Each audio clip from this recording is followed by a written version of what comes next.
Di sini gue pengen jelasin ke kalian ya, tipe-tipe pemulihan ekonomi. Menurut gue ini materinya bakalan lumayan daging banget, belum pernah ada yang bahas ya. Jadi gue sangat-sangat apresiasi kalau kalian bisa nonton video ini sampai dicatat ya, dan kan nonton video ini sampai habis. Karena menurut data ya, ini gue bisa buka di YouTube gue sekarang ya, ini yang nonton video gue itu average cuma 7-8 menit, satu rata-rata video ya. Gue harap kalian punya attention span yang lebih panjang buat nonton video ini sampai habis, buat dapetin edukasi secara gratis. Karena ini, again, yang gue tadi bilang ya, yaitu ini ekonomi gratis ya, ini kuliah gratis buat teman-teman ya. Kan nggak perlu bayar, ya iklannya kalau bisa gue matiin juga di sini. Dalam suatu ekonomi, ya nggak ada yang nama itu kenaikan yang terus-menerus. Penurunan ini selalu dibalas sama yang nama itu kenaikan. Ya, jadi ini yang kita ngomong pemulihan itu ini pulih gitu ya. Di saat dia crash sebelah sini, ya ini kayak kurang clear ya. Ini di saat dia turun, ya di garis warna merah ini, dia kembali recover ke atas gitu. Ini juga ya di saat dia crash turun, dia kembali recover ke atas, ini juga gitu ya.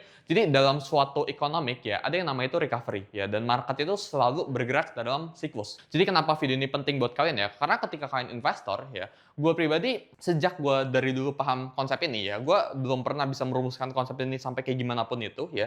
Tapi gue dari dulu udah mengerti. Gue lumayan mendapatkan wealth yang menurut gue lumayan life changing di saat COVID ya. COVID-19 itu merubah hidup gue. Tanpa ada COVID nggak ada gue di sini gitu ya. Karena COVID itu ngebuat gue jadi punya lebih banyak waktu buat explore ke financial market. Kita ngomong ya, jadi ada 5 tipe pemulihan ekonomi. Ini biasanya orang-orang itu sering jelasin ini dalam kuliah, tapi gue pengen sharing ini ke kalian secara gratis ya. Jadi pastiin kalian nonton sampai habis. Jadi ada 5 tipe pemulihan ekonomi.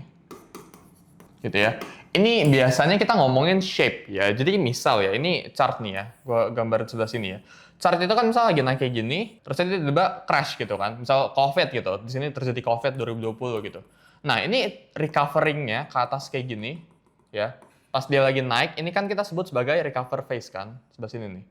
Yang bagian ini gitu ya. Yang bagian segini kita sebut sebagai pemulihan ekonominya gitu.